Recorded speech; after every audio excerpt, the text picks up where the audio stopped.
What is going on, everybody? Welcome to Fan Movie Fights.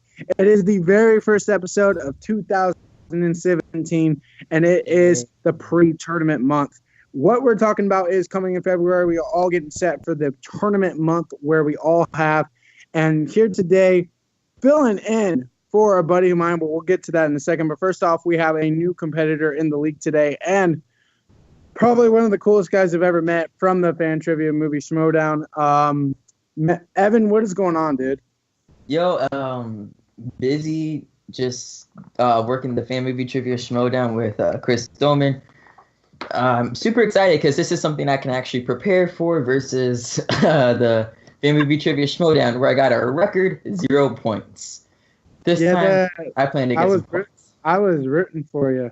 Yeah, it was brutal. It happens. And also, the guy who saved my life today, because we originally were supposed to have Mike Hanley. He unfortunately got called into work, so he'll do it in a couple of weeks. But filling in for him today is one of my saviors, Matt Beer. What's going on, buddy? Thank you so much for filling in. Yeah, not much going on. Excited to play my third match, and I'm wide awake. There we go. And the God of all of us, he is literally the man who keeps this show running. He is our own Jesus Christ, but he's also a God. But please welcome Chris Domain.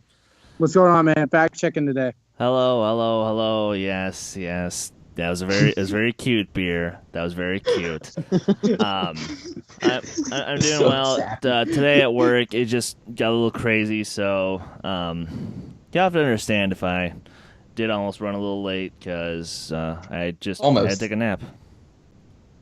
Alrighty, guys, well, let's get into it. Like I said, this is pre-tournament month, so we're all getting set for the tournament. The first two seeds are locked, so right now we're all just getting set. We're all game. So let's get started with today's match. Now, it is the first week of January, which means there's a lot of shit that comes out around these months. So most of these questions will be mostly January, but also this is action movie month for us here at the Fan Movie Fights. So a lot of these questions will be based on it, especially in the speed round. So let's get into it with round one. Are you guys ready? Yeah. Yep. Alrighty. This is just not based on my personal opinion. It's about who gives the best argument. Chris is also going to help me on the other side to choose who's the best vote, and he's also going to be fact-checking. So are you guys ready? Let's fight. Round one. Best guilty movie pleasure action film that has ever come out in January. What is the best action movie guilty pleasure to ever come out in January? Matt, I'm going to start off with you first. All right. So I had to think about it for a while because, I don't remember movie release dates a whole lot. But one movie that stuck out to me and I really and actually kind of enjoyed, even though knowing it's a bad movie, is The Green Hornet. Now, this is the one with Seth Rogen. And yes, it's a bad movie, but you can have a lot of fun with this movie, okay? Some of the comedy in the movie will work. I can watch this movie and at least get one laugh out of it. Yeah, some of the action isn't great, and the story could, have been handled a lot better. But Christoph Waltz, I thought, was pretty good in the movie overall. And, like I said, you can have a good time watching this movie with a couple friends, doing whatever. So, yeah, Green Hornet, best action movie that came out in January. All righty, Evan. All right, what is your pick? Yeah. I'm going with The Fifth Wave. What? The Fifth Wave. Okay, so all right. Let's set the stage here. It was about more than a year ago. There's a trailer released in about October-ish, and on Facebook this thing was going viral. I mean, getting millions of views, which is crazy for a smaller movie like this. And I was actually kind of interested in it. I go into the theater, I sit down, I hear the bad buzz about it, and I wipe all that away. This is a special story about a girl who's taken away from her family, and about a girl who wants to save her little brother, and about a girl who wants to do well for her race. This is a great story, better than The Green Hornet, because The Green Hornet did a dishonesty to its comic book, and The Fifth Wave is great. I hated the movie personally, but we'll move on from that. Chris, can you put 2 minutes on the clock, and we'll let these guys fight it out before we do our final rebuttals? All right, so like you said before, you're going to choose The Green Hornet. So when you say that The Fifth Wave is a better movie than The Green Hornet, doesn't that contradict what you were going to say? No, because it's guilty pleasure. At the same time, you have to think guilty pleasure means you enjoy it more. But I'm acknowledging that the Fifth Wave is better than the Green Hornet in my eyes, technically. I don't see how that works. Everybody in that movie looks bored out of their mind, at least with the Green Hornet, Seth Rogen, and whatever the Asian guy's name is in that movie. Exactly. Unforgettable. They had a great time with the movie. Well, the actor's name is unforgettable, but the movie overall, you can still have a good time. The Fifth Wave was panned by everybody and was not a fun movie.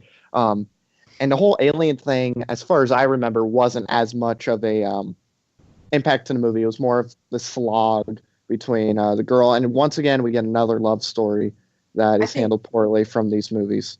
I think that's the fun of it, though, because I remember sitting through really bad films like Divergent and that whole series itself. And I watched this movie as something more fresh because we don't really get the alien take in the young comic, in the young adult genre. Where in the comic book genre we get, all of these different types of movies. And Green Hornet for me is just another run-of-the-mill comic book movie that is forgettable. The Fifth Wave to me was memorable because we followed this girl in her story, and it was so emotional, impacted me. Even though it was a bad movie, I still loved it. The only emotion I felt in that movie was enough to make me fall asleep. And besides, it's the same movie in general as some of the other ones because it's just another romantic movie. But it's like going from vampires to aliens to, That's unfair, though, because it's an alien invasion. Twilight was vampires and werewolves were already in the story. The aliens were coming down. So what you just said was unfair comparatively to what it should have been. This was an alien invasion story. You're trying to replace something. It's two totally different types of stories.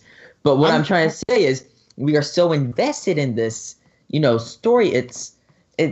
She's being abducted. It's great. Alrighty. Let's go into final elements. Matt, you have the floor. All right, The Fifth Wave is just another romantic teen movie that we get that's actually worse than most of them that have ever came out, and that will bore you and make you fall asleep with horrible performances. With The Green Hornet, you can have a good time. You get a pretty good villain for that genre. Seth Rogen will make the movie a little bit fun. It has funny moments in the movie, and it's just a movie you could sit down, get a drink with some friends, and just have a good time with. Alrighty, Evan, go ahead. I think this is where your issue is. You acknowledge that it's a pretty decent movie. That's not what a guilty pleasure is. This movie, The Fifth Wave, is a garbage movie that I still like because it's another romantic young adult movie where it's about a girl and a bunch of aliens and it's great. And The Green Hornet is a forgettable comic book movie, which is just another run of the mill. That's why The Fifth Wave is a great guilty pleasure. Alrighty. All right, Chris, what do you got for facts? Well, good Lord, there's a lot of cleanup. The Green Hornet, starring Seth Rogen and John Cho, a.k.a. Sulu in the new Star Trek films, sits currently at 43% on Rotten Tomatoes, whereas The Fifth Wave, which is so forgettable, I'm surprised I can even remember that Chloe Grace Moretz was in it, is currently sitting at 16% on Rotten Tomatoes. Like I said, the worst movie. How much did The Green Hornet make in The Fifth Wave in box office? Well, Green Hornet made $227 on a $120 million budget, and The Fifth Wave made $110 on a $35 budget. Okay, and I know there was an announcement I think a couple months ago that Kevin O'Connor is doing a dramatic series version. I want to get some. So I am gonna do something different, like I usually do, where I just pick the vote. I'm gonna have Chris say his fact checks, and he just did. So Chris, out of the two, which arguments did you prefer better? See, I'll admit, I thought I was gonna go one way, but if we're talking strictly from the arguments given and strictly with presentation of said arguments, I'm sorry, Matt. I actually have to say Evan. Yes. Yeah. I mean, I think you exactly said it, and this is why I'm saying, Matt, I was on your side. I really was for half of that, and then he actually talked about it a little bit, and I'm sorry to say it as well, but he gave a better one. I know Chris can probably agree with me, but he gave a better definition. I hate the movie, but he gave a better definition of why comic books and all that, whereas this is a stupid movie, but it's something different. Do you understand what I'm saying? Yeah. Say towards the end, I Okay. agreed. I was going to go to him. So, Alrighty. All right. and to be honest, I forgot both of those movies completely. I just had to look it up. It's like, I remember Green Same. Hornet. It was Sorry, okay. Yep. So the score right now is Evan 1 to Matt 0, but we still have 4 more rounds to go. Let's get into it. Round 2. We have had so many franchises that have come out that repeatedly have been successful, like the Fast and the Furious movies, to so many movies that we could think about, Star Wars, the Rocky, stuff like that. But there's been some crappy ones as well. Which franchise do you guys think should just go away forever? And for this, I'm going to give Evan the first. So, Evan, you have the floor. All right, there's this franchise that's been out here that had only one, maybe decent, maybe a child could call it a guilty pleasure movie. It was that bad. And they've had maybe 5 or 6 movies now. Ice Age. Ice Age has been a terrible franchise that has now like 4 or 5 movies. It's absolutely ridiculous that they keep making these movies. I don't know what the gravitas is for it. It's just a bunch of fart, noisy jokes that no one really likes. So, yeah, my pick is Ice Age. Alrighty, Matt, you have the floor. Stay with me here. I'm Okay. picking Fast and the Furious. Oh my gosh, really? Come Now, on. here's the reason Thank why. you. Here's the reason why. Watching that 8th trailer proves to what I thought when the 7th came out. They should have stopped it. There's nowhere else they need to go. I would rather have a good franchise end before it gets to bad. I understand Ice Age. They're not that good of movies, but they're made They're for horrible. kids. Yeah, they're Oh, not yeah, good, they're- but they're The made only for best one kids. was the first one. But these movies, and I believe the Ice Age movies are done now anyway. No, they're But- making more. Oh, they are? Okay. Yeah. Well, Really? That's pathetic. Yep. but they're geared for kids, and that's what kids like. So it's But the Toy Fast Story. and Furious is for everybody, essentially. Well, give or take. I would rather save the franchise before it goes bad. So that's why I'm picking Fast and Furious. Okay, 2 minutes on the board, Chris, whenever you're ready. This is exactly where you made your argument too easy for me. You said Fast and Furious. The Fast and Furious movies have been increasingly getting better and better and better. And whenever you keep getting better and better and better, the only place to do is keep getting better and better and better. They have the same actors. The new director I heard, I think it's still James Wan. So I see a progressiveness that it's just going to keep getting better and better. And even if it's just slightly less as good, it's still going to be a good, enjoyable popcorn flick. Whereas Ice Age, there's the issue of you're having kids shove down crap in their eyes whenever you have really good franchises like the Toy Story franchises, which are eye candy. So there's an issue here. Yeah, and I want to correct you. The director is F. Gary Gray, not F. Gary Gray, sorry. So yeah, I found this out because of Straight Outta Compton. But like you said, they have been getting better and better and better. But then we got the 7th, and it was a mess. It really was a mess. Oh, Hey, There no. was 2 different stories going together that didn't. Love that movie. There was 2 different stories that went together, and it kind of made it a little messy where it added things. Now, I understand they had to refilm it because of Paul Walker, obviously. That could have been the reason why, so I forgive it for that. But there's literally nowhere else to go. When you have a submarine coming out of the ice with that stupidity, and now Vin Diesel's character, it's stupidity. It's kind of cool, but it's still stupidity. And then you have Vin Diesel, being brainwashed, as we would probably assume, to, turn against his family. There's really not much else you can go with it. Ice Age, it's probably done after one more movie. Fast and No, I Furious doubt is it, 'cause it's going just- and going and going. All right, but here's the thing with Fast and Furious. You just said it yourself, brainwashing. They've already done that storyline, and it's been proven to be successful. We all enjoyed it. Well, the overall critics did. It's gotten there's nothing a new. fresh to on do. Rotten Tomatoes. All right, holy shit. All right, final rebuttal minutes. Evan, go ahead. Okay, so to end this off, here's the thing. The Fast and the Furious have been progressively getting better, so I don't see why not. And F. Gary Gray just came off of Straight Outta Compton, which is, has that feel. And he's also directed The Italian Job, which is a very enjoyable film, in my opinion, and it has to do with racing cars. Same thing with Fast and the Furious. So I don't see why it can't do well. Whereas an Ice Age has been crap after crap after crap, where animation has been proven to be a good franchise sometimes, as in Toy Story, Ice Age has just been shoving eye candy down kids' eyes, where the Fast and Furious has keep progressively getting better and better, and they're already doing a storyline, which they've already done, which has been proven to be successful. So I don't see what's wrong with it. Alrighty, Matt, final arguments. Let's go. All right. So Ice Age, yes, it's been crap most of the time. But Most, it's made all the time. Well, yeah, most. First one, give or take. It just depends who you ask. But it's going to end. After this next one, it's going to be over. And we've had many bad franchises before, like Transformers, bad franchise. So, and Die Hard's starting to become bad too. But with the Fast and Furious, I would rather save a franchise from the risk of becoming bad because they don't really have much else to do and there's nothing new they could bring compared to just ending a crappy franchise, because we're going to have many of those anyway. So I rather save a good franchise before it goes bad. You are telling me that you rather have the story end with Paul Walker, the whole scene that with Paul Walker, you'd rather have that story end and not continue? Yeah, I would have rather had the story end with Paul Walker going off because it was a very beautiful way to end the franchise. You know, it was a perfect way to end it. It was beautiful and everything. To end that movie.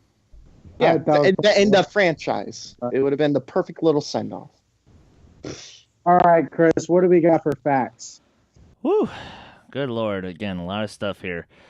According to Rotten Tomatoes, Ice Age, the first one, is the only one that was rated positive at 77%. The last one, Collision Course, sitting at 15%. How lovely.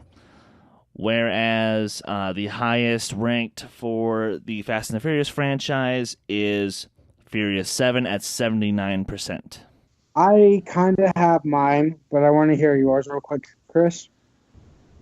Only because I hate the franchise Fast and the Furious. Evan had a great argument because, yes, Ice Age, well, to be fair, when I was a kid, I liked the first Ice Age, and after that, not so much. But then again, if it was up to me, I'd give Matt the point because which would I rather do? Save a franchise that was good or, you know, kill something that's just making us all miserable? Well, I'll save. Matt knows I love those movies. I love those movies. They have my favorite actor, probably ever. Reason why. I gotta go Matt. I'm mad at him because he chose this, because he knows how much I love these movies, and I love the seventh one. But like you said, if they go too much, then you got to end it sometime. And they have said that they're going to 10 movies. Maybe something about the eighth film is going to turn something around. Like, are they going to capture the family element in something great that I felt like they have with the past 4 movies? So Matt gets the point, tied at 1-1. Okay. All right. Well, that was a good round. Let's move on to round number 3. We were all shocked to hear during the holiday season that I don't think anybody would have been surprised as well, like as shocked as we all were to hear about the passing of Princess Leia herself, Carrie Fisher. It was a very tragic loss. So in honor of Carrie Fisher, which we all give our respects for, pitch up for a Carrie Fisher biopic with the star of the film. So we said Evan for last time. So Matt, you had the floor first. Okay. So obviously Carrie Fisher, this is a tough time for everybody. I'm just starting to get over it. And, I want to create a movie, a biopic per se, about her entire life, from her young years. Obviously, a big part of it, well, I guess some of it would be the Star Wars factor, but I don't want to just shy away from some of the things that weren't the greatest in her life. I want to, kind of show the negatives, like her party life and, the drugs and how that almost ruined her career, but she came back from it. And she made fun of herself, essentially, in interviews about what she went through and what she's done in the past. And she's an advocate for mental health. I want to go over those things. And I was thinking of an actress that would play her pretty well, someone who could do the comedy well and has a little look, or kind of similar to her, but has good acting chops that maybe doesn't get as much, of a shining star as what she should. And I thought Mary Elizabeth Winstead would be a really good choice for her because she can play the comedy, she can do she can do the drama, and she does kind of have a similar look. So I want to go through her life, her party life, and everything, and kind of make it an adult biopic where it has everything in there. We don't shy away from it, and at the very end of the movie, we get to her press screenings for The Force Awakens, and kind of have that be the tip of the iceberg. So technically, you're telling me like you want to do kind of like a straight out Cotton, where you're not taking anything away. You're showing the real life, kind of like in that way, right? Kind of, yeah. Not pulling anything, but this wouldn't be. It would for be a little R. bit. It would be R. Yeah, it would be an R. So okay. All right, Evan, the floor goes to you. Let me pitch the story first and tell you the actress. So here's how it go. I'll first show her getting casted for episode 4, A New Hope, and then I'll cut to her. This will be like a 15-minute long sequence of her like being part of Blues Brothers and then the rest of the trilogy, right? And then you start getting into her bad drug habits and then everything else like that. And then boom, it cuts black.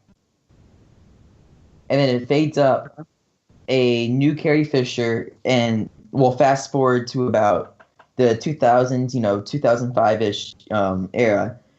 And then we cut to Carrie Fisher in rehab, learning new ways. And then her story, this will be her main story here. Her being a social advocate, her standing up for what she believes in, her comedy. So I have 2 actresses who are going to be in this, who are going to be playing this. Amy Adams in the Blues Brothers, the first Star Wars era. And then we'll have Meryl Streep play her afterwards. The reason why I picked Amy Adams and Meryl Streep, Meryl Streep has that class that you need. As an actress, you're playing a dead icon and who just died. You need an actress with class and an actress who is going to perform. And Meryl Streep is that actress. And Amy Adams for the beginning, because, yes, she's a younger actress. But after her performances in Arrival and her actually also playing Lois Lane, her being a heroine herself in a sense, she can really pull off a young Carrie Fisher, I believe. So that's my pitch. Alrighty, Chris, whenever you're ready, put 2 minutes on the clock. Okay, so I do like your story, but I would almost rather see a movie, that does kind of captures the social activist point, but not be as big of a deal. I want to show her struggles as the main plot, and then towards the end it shows how she was an advocate for mental health and all these things. And I want to stick to one actress. Let's stick to one actress, put prosthetics on, maybe a little CGI, whatever. I don't think Amy Adams fits it in a role per se. Plus, Amy Adams has had the spotlight more on her. I would like to see someone who hasn't had it as much or has had it very little. And Mary Elizabeth Winstead hasn't had it that much at all. And give it to her enough, I believe she can be more capable for the role than Amy Adams and more talented. I see where you're coming from, but here's the thing about it. We're trying to honor Carrie Fisher, and then you want to focus on her addictions in the past. I don't really think that's honoring her. I think what's honoring her is her comeback story. That's what makes Carrie Fisher so great, is her coming back and then her becoming this happy, this happy person, her bringing her dog everywhere. That's what made Carrie Fisher, Carrie Fisher. And so I feel like her, displaying her addiction the most, what I feel like would be almost disrespectful. I mean, your idea is good, but I feel like sometimes it could be pushing the disrespect around too much. And the reason for 2 actresses, it's a lot easier for whenever you're young to play a young actress, and then whenever you're old to play a young actress. Because whenever you're young, you still know what it's like to be young. Whenever you're old, you don't. It's kind of hard to bring back that, that magic of whenever you are young. So I feel like having Meryl Streep and Amy Adams as 2 different actresses would be important. Alrighty, Evan. Final argument, rebuttals. Go ahead. Okay, I want to honor Carrie Fisher. I don't want to disrespect her. This is the way how we need to do it. Meryl Streep will bring the class to it, while Amy Adams will bring that Oscar worthy, the great performance out of herself. And what this will do, this will honor her. This will show her comeback story of her addiction, not focusing on the addiction, but her focusing on being a social advocate, focusing on her mental illness and how that's changed psychology forever, doing electric shock therapy. That changed psychology as it is. People now do that to stop, themselves from committing suicide. This is a story that needs to be told, but it needs to be told in a respectful way. Okay, Matt, we are going to hear your final rebuttal. Go right ahead. All right. I mean, I like your story, Evan, but I want to focus on, the negatives, but it will also show how one person can come back from almost anything, almost something that could completely ruin your career. It will also give light, or not give light, but inspire people who are in really bad situations to, keep doing what they're doing, or keep, trying to do something right, because it's eventually going to get better. This will also show how funny she can be at times too, because like I said, she makes fun of her past and many interviews and speeches and stuff. So it would be a very hard movie to watch. It would be tiptoeing the line of could potentially become a disrespectful thing, but if handled right with the right director, it could be a powerful movie that shows that anybody can come back from anything.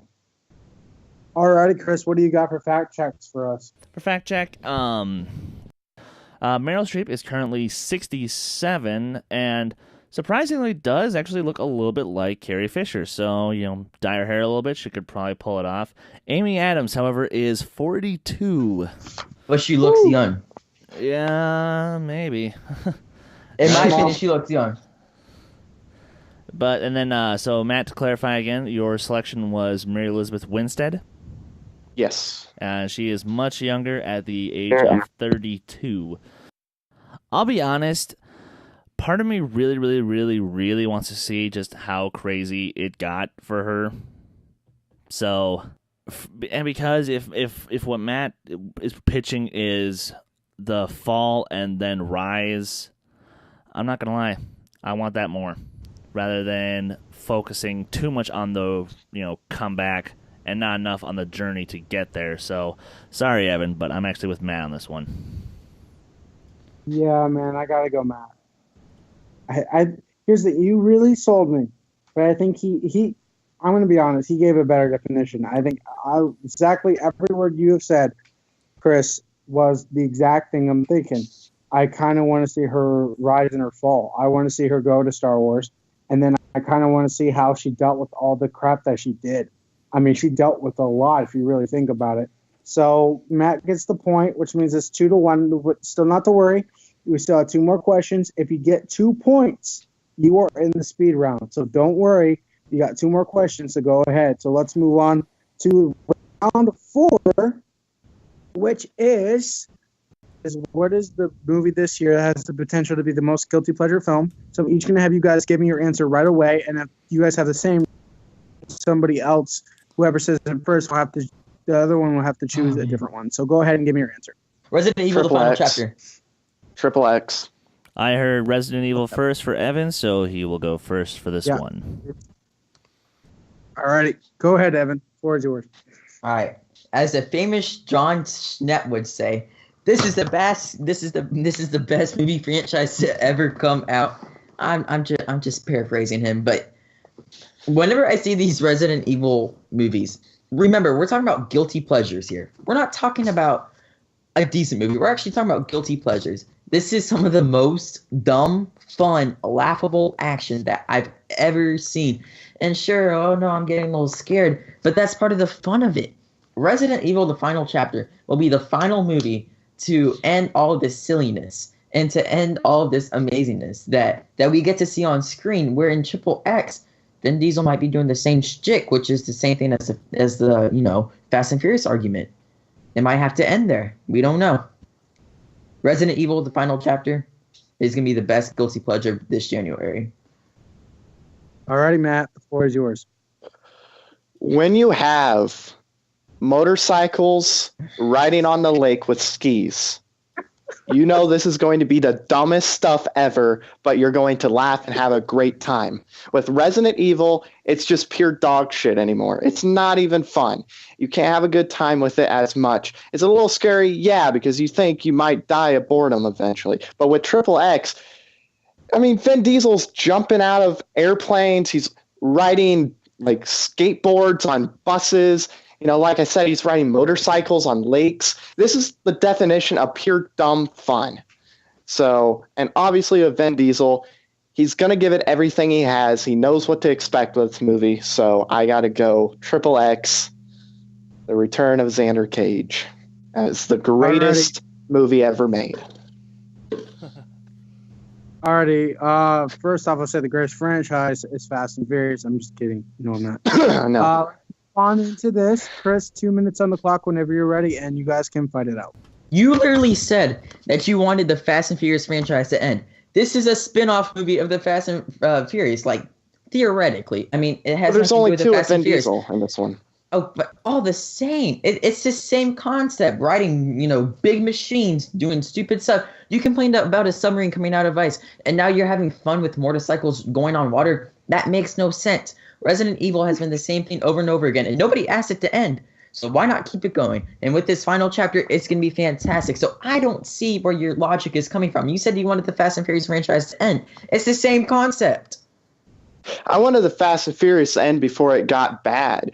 But with Triple X, it doesn't look like it's going to be like bad as in like not fun, not something enjoyable. Like, let's say, a Room, or like The Room, not Room, or, something in that category. But with Resident Evil, let's take the action, for example, in the trailers. It's the things we complain about the most, where it's just quick shots and stuff. But with Triple X, it's not all quick shots. I mean, yeah, there's probably going to be a couple or some slow motion in there, whatever. But still, this is going to be a fun movie. Fast and Furious, I acknowledge, is a dumb movie, but I can see one more Triple X movie before I'm like, okay, let's stop it now.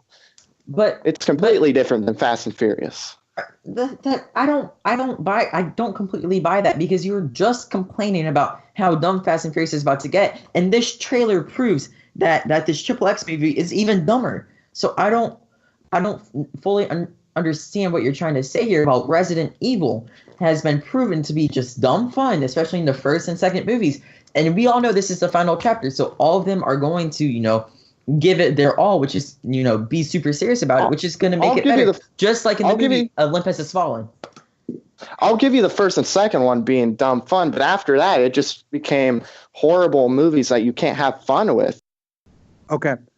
All right. So, Evan, Matt, I'm going to have you go for your final arguments. So go ahead. All right. With Resident Evil, it's just pure dog shit. The action's shot horrible. You can't have fun with it anymore after the second one. They've all been just boring movies to watch that have made you want to literally die in the theater.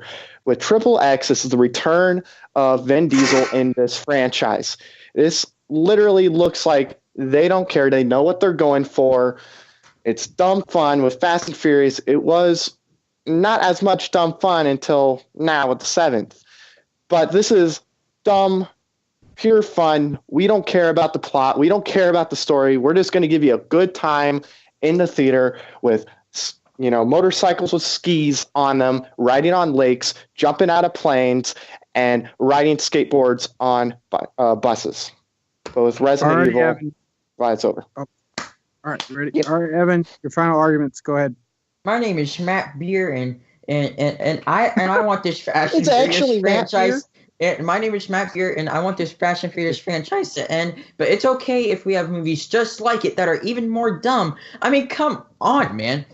For real, you're telling me that a motorcycle on skis moving across a lake isn't more dumb than a submarine coming out of ice? That actually halfway makes sense. So I don't see where your logic is. It's practically another Fast and Furious movie where The Rock's just dead in it. I mean, it makes no sense. Where the Resident Evil is, we know that this is the last movie. All the actors are going to take it super serious, which is going to make it even the more better. Just like in Olympus Has Fallen, we all know that's dumb fun action because they all take it super serious.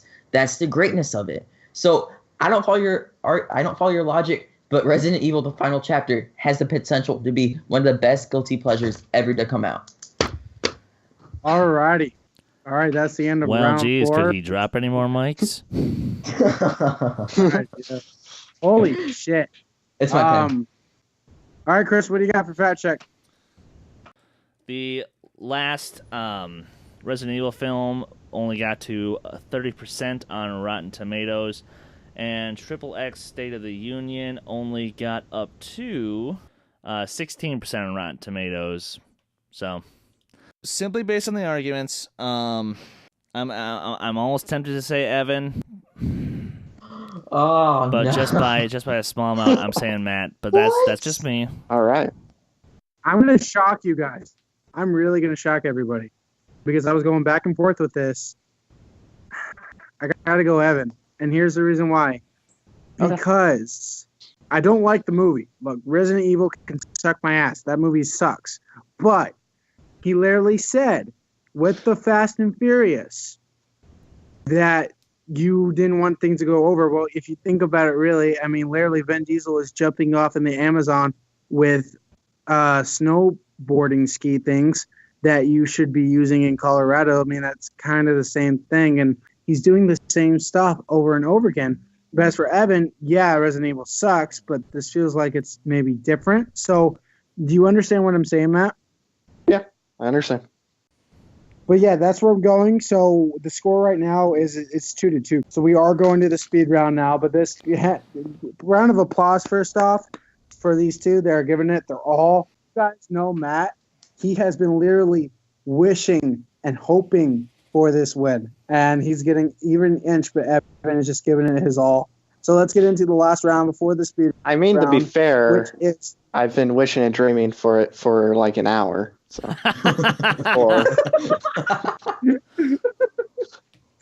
Oh my God, Evan. Moving on up. So there was a really, really good trailer that came out last week for Alien Covenant, which is the next Prometheus film, which I actually liked Prometheus. There's a lot of people who actually shit on Prometheus. I thought the movie was great. But we're talking about Alien Covenant. Alien Covenant, the trailer came out. What was the best moment? So, Matt, you have the floor. Go ahead. All right. I had to watch this trailer a couple more times to decide within the hour before my match. And watching it, there was a couple scenes that I was thinking of choosing, but the one I chose, and of course, stay with me here, is the shower scene at the very end of the trailer. I fucking knew it. Now, let's take my personal life, aside, and let's talk about this right here. Freaking Ken Knapsack. It's kind of true, sadly. But to me, this, captures what the movie is going to be as far as the tone goes. It's terrifying. It's gory. It's going to have some, nice tension going through all, and we get to see the alien in this scene. The dude's dick probably gets chopped off by the alien. I mean, yeah, she's probably confused of what's, going up there. It's like, oh, that's wrong. But yeah, that's why. Shower scene.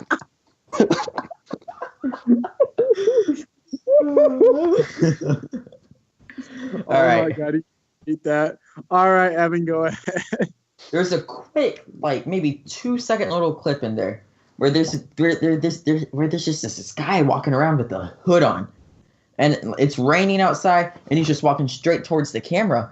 And I'm thinking to myself, this is what the Alien franchise has always been about. That very eerie unknowing of what's going on. And that guy in the hood kind of just encaptured the first Alien to me. And I feel like that's what brought me back. That last scene that you're talking about would have been better if we hadn't already seen the alien in the poster. Matt, take the floor. I didn't think we would be arguing about a shower scene and a guy standing in a hood scene. I don't see how a guy standing in a hood in the rain captures this movie. If anything, it captures some completely different franchise. This, my scene captures what the Alien movie is about, which makes the scene better because it has the fear factor added to it. It has the gore in it. I mean, it has the alien. We could see the alien finally, and we're finally getting this big connection. And this scene shows that connection compared to a guy walking in the rain with a hood on. Ridley Scott has always had a fine balance of line between those alien movies can be really corny, but he's always found a way to make them serious. That guy in the hood, that shot could have been really corny, but he made it really serious and made it terrifying to me. Like, I saw him like, whoa, what's going on there? And I think that's what the Alien franchise is all about. And I mean, I think both of our shots are awesome, right? But here's the thing. I already saw the alien in the poster, so that reveal to me wasn't surprising. It wasn't shocking. That guy in the hood actually has me thinking about what that character could be. While that scene is like, oh, that's going to be in the movie, I want to know more about that character in the hood. I mean, that scene's shown in many movies. I mean, look at the original Fantastic Four with the Thing with the hood outside going up to the girl. Obviously, we don't know if there's a girl he's going up to. Though. That's totally different because he's trying to hide himself. We don't know what this guy in the hood is. That's totally different because in the trailer, if you see the Thing in a hood, you would know because he's a big guy in the trailer if you show that. We have no clue who this guy is. It could be a totally new character. And I think that's what's so cool because it sparks interest while your scene or, little spotlight doesn't. I mean, my scene's badass like the other movies as well. A guy standing in a hood, I don't think anybody really cares about. You just said the other movies where Prometheus wasn't really that bad, eh? Alrighty, let's go into the final arguments. Matt, go ahead. Your scene with the guy in the hood, I don't see how it captures the tone, or it's an alien-like thing. You could add that scene in any movie and it would go along with it.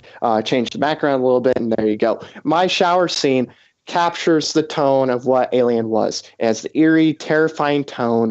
It has the gore that we know Alien has. We see the alien, obviously. We don't know how the alien kills the guy with the, long spear tail. So my scene captures what the alien is all about, making a big connection between the two franchises, while a guy in a hood, it could literally be cut out and the trailer would still be as awesome as it is. Alrighty, Evan, final arguments. I hate using semantics on you. I really do. But you said any movie. That's where you're completely wrong. If you were to take a guy in a hood and throw him into Ratatouille, that would make no sense. If you were to take a guy in the hood and if you were to throw him into,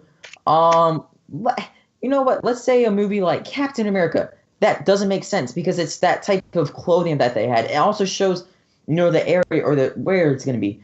My scene that I'm talking about sparks interest because it's a new character that we have to find out about. What your scene is, it's just fan service for people. We don't need fan service right now. We need story. And that guy sparks interest for more story. And also, it would have been better if we hadn't already seen the alien in the poster. If the alien wasn't in the poster, we would have been good. But no, we've already seen the alien. So, by that stance, that's why I think my scene is better, because it sparks interest and it's something new. I gotta say, Matt gave it better. Hands off to you, though, in all honesty, Evan, because you did say that, but Matt gave it better. And I think he definitely said something where he kind of said, like, you could literally put a hood anywhere. Like, do you understand what I'm saying? Fair enough. All right, so we are going into the speed round. What is the score, Chris? 3-2, Matt. If Matt gets the point, we're going to go to 5. So let's get into this right now. Now, you all know I love The Rock.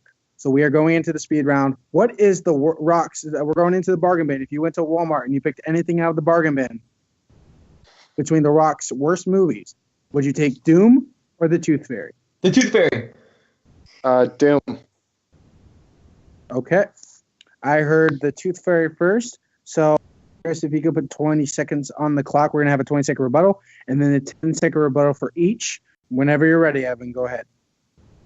The Tooth Fairy is a Disney movie which any family can enjoy. Here's the thing about The Tooth Fairy. It might not fully represent The Rock, but what it does, it's a family film. Everybody likes it that I've seen. I've sat down and talked to 6, 7, 8, 9, 10-year-olds who have loved this movie. When I was 10 years old, I loved this movie. This is a family film.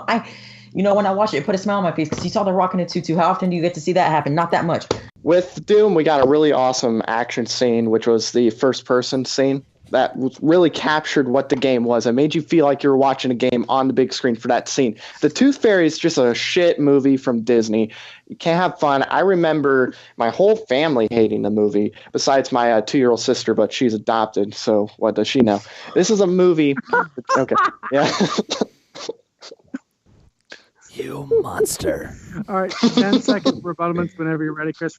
You just said it yourself. Your adopted sister liked it. You just went against your adopted sister. How awful could you be? I'm sorry, that's really mean. But here's the thing: the Tooth Fairy is very enjoyable. It puts a smile on everybody's face. While Doom is just it's another boring action movie. But it's not even a guilty pleasure. What the fuck? Whenever you're ready, Matt. Okay. The Tooth Fairy makes The Rock look like a joke, while in Doom, at least The Rock is a badass in the movie. And I would rather have The Rock as a badass in a movie than as a complete joke. Alrighty, what do you got for fact checks there, Chris? Well, they're both actually pretty awful in regards to the critics. Tooth Fairy at 18% and Doom at 19%. I will say one thing, though. And I don't know if Chris can say this real quick, but it was not Disney that made the Tooth Fairy. It was 20th Century Fox. Though, based on the arguments, I want to give it to Evan. Oh, you kidding me? I really do. But I can't believe it. Matt got you in the 10 seconds. Yeah. You still have a chance to come back, like you do. But I got to be honest, man. He got you in that last 10 seconds. I've told Matt this, and I've told Chris this and Jen. The rebuttalments, the 10 seconds and the 20 seconds, they count for each and every second because these are tough. These are not easy at all. Matt gets the point, which means it's 4-2. If Matt gets this next point, he takes the win. Now, your goal right now is to catch up to Matt. And if you catch up in the next points, then we will go to 6. All right, so let's move on to the next round for speed round. So what it is, like we said, it's Action Movie Month in January here in Movie Fights. So let's move on to the next question. Who is the best action star today? Tom Cruise. Okay. Let's go The Rock. Oh, no, I missed one. I was so dumb. I'm going to say this right now because it's also featuring The Rock. I am not going to decide the vote for this one. I'm going to give it to Chris, but I will listen to you guys' arguments. So, Chris, you get the deciding vote for this one. Oh, boy. No pressure. Evan, give me your argument for Tom Cruise. Okay, so Tom Cruise knows how to make action movies. In the 2000s, he's came out with Tropic Thunder. He's came out with Live, Die, Repeat. He's came out with Mission Impossible. 3 totally different action franchises, 3 totally different characters, which he has absolutely crushed out of the park. Live, Die, Repeat being a very cowardly character. Mission Impossible being very rogue. And technically, sir, the name of the film is Edge of Tomorrow. Okay. Let me clarify things. Tropic Thunder's not a franchise. Edge of Tomorrow's not a franchise yet. Mission Impossible is, but there's been bad movies in there. Also, Tom Cruise has done Jack Reacher 2, and Jack Reacher 1's not that great. He has one movie franchise that is a hit or miss. The Rock knows how to bring the dumb, fun movies that his fans want, and he always brings it and doesn't fail. Period. Okay. 10 seconds. Evan. So you say Dwayne The Rock Johnson is the guy who does franchises. He's only been in one franchise. We're talking about action stars here, not franchise star. Dwayne The Rock Johnson, and whenever he doesn't do action, is horrible. Dwayne The Rock Johnson only has one franchise that he has to lean against on. Tom Cruise has many action movies. I would rather have one franchise that is always hits and a franchise that is a hit or miss and a bunch of other shitty franchises. The Rock knows what the fans want. He always succeeds in that. We got Jack Reacher 2. We got Mission Impossible 2 from Tom Cruise. What? Now, because Evan at least attempted to reach outside of just Mission Impossible, right, and try to bring in some of Tom's other work, like Edge of Tomorrow, or Mission Impossible, Rogue Nation, or Ghost Protocol, and even 3, I'll argue. Unfortunately, because he had more of the body of work and he presented more examples, I'm actually going to give him the point. I can't say just because, The Rock knows what the fans want. That could mean anything. That could refer to strictly his wrestling career, or it could refer to whatever. So, Evan gets the point. Well, that was a very good round, by the way. Round of applause. So are we now going to 6? Yes. So we are going to 6 now, yes. Yes. Okay. Cool. Alrighty, so let's move on. All right, guys, we said it again. Next one, big action movies are coming out in the next couple of months.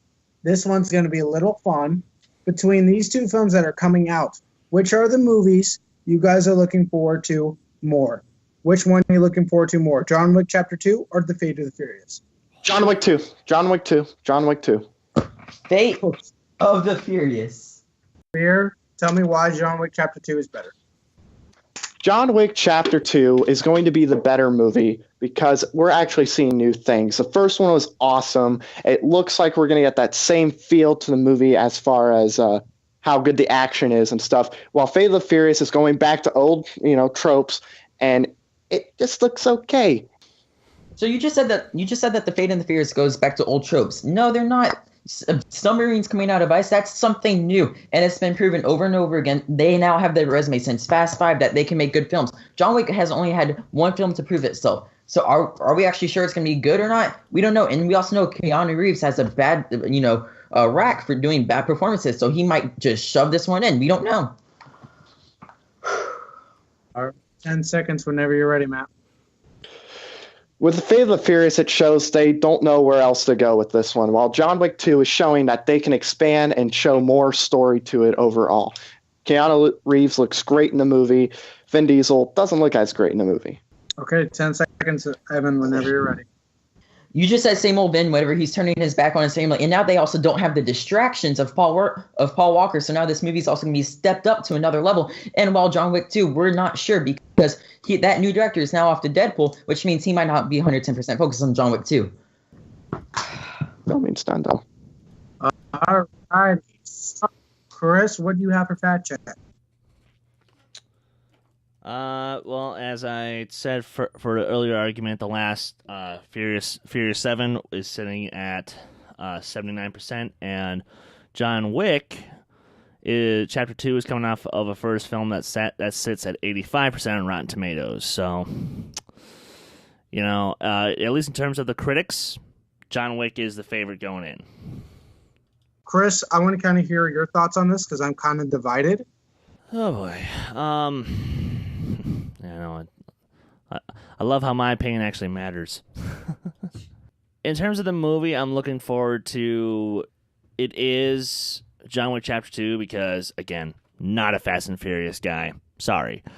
But in terms of the full presentation of both 20-second and 10-second arguments, sorry, Evan, I personally am giving it to Matt.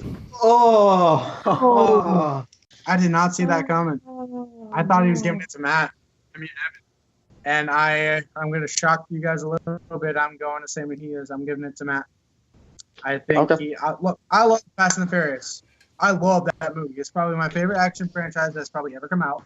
I will say that. 2 and 3 can suck. But, here's the thing.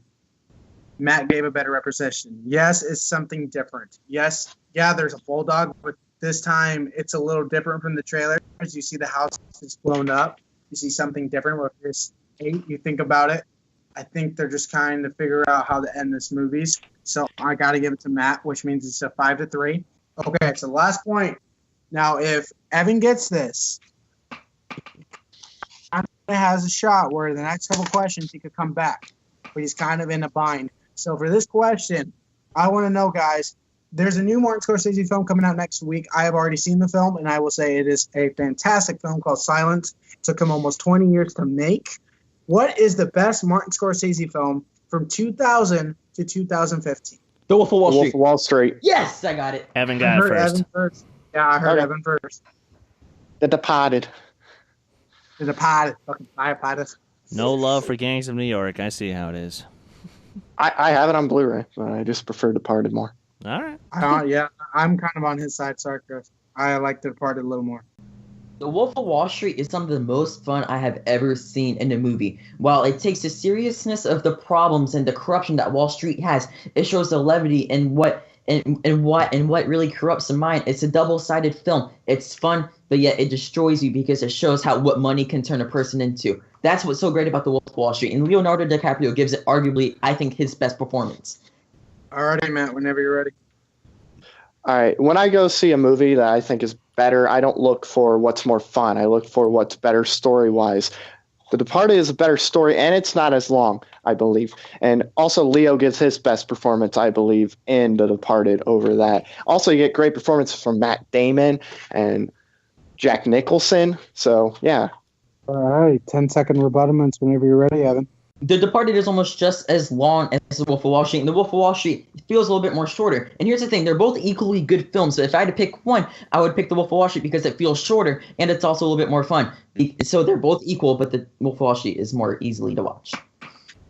With The Departed, we have better performances overall. With The Wolf of Wall Street, it was more focused on Leo and a little bit Jonah Hill, but we got better performances out of Nicholson, Matt Damon, and Leo, I think, than anybody in Wolf of Wall Street. And plus, it's an awesome gangster movie. Alrighty, what do you got for fact check, Chris? Okay.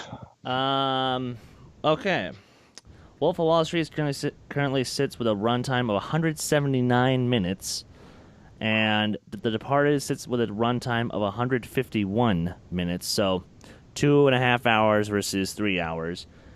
And a little fact that I totally forgot about, it currently is the film with the most uses of the F-bomb.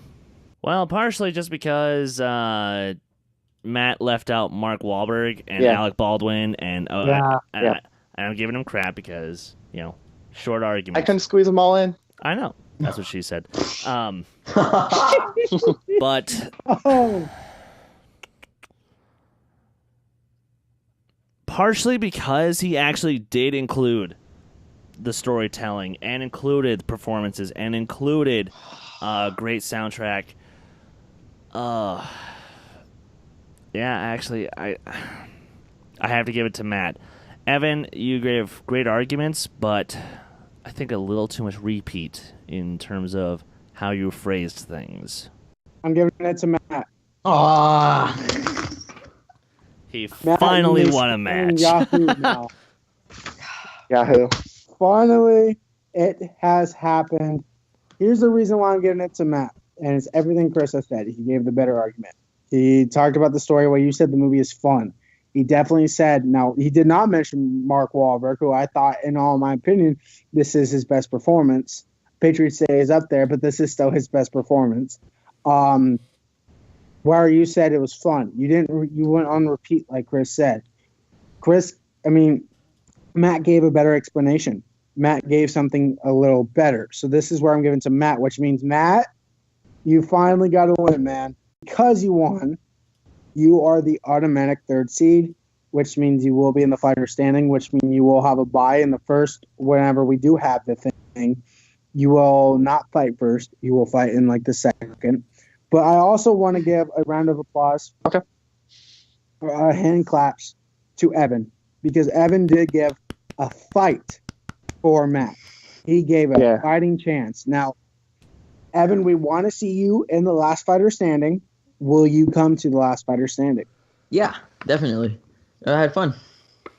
Well, and you gave it one rookie debut. This is definitely a debut where you gave a good job. You did a very well job. And it's not easy. Like I said, and like Chris has said, the rebuttalments are where it counts when you're in the speed rounds. But I am proud of you. You did a very good job. I want to thank Chris. Chris, also, thank you so much for fact-checking. How does it feel knowing that Matt finally got a win, even though you beat him twice? Well, as long as he loses to me each time, I kind of don't care. I'm kidding. No. He earned this one because, in both times he faced me, it was like a 1 point difference. So, yeah. To be fair, like I said, he earned it. It's a long time coming for him. And I'll admit, I at first thought that maybe you were trying to feed Evan to the hungry lion at that. But no, he put up a solid fight. So yeah, he did. He proved to us that he really wants this. He proved to us that he's itching for that. He's itching for that title.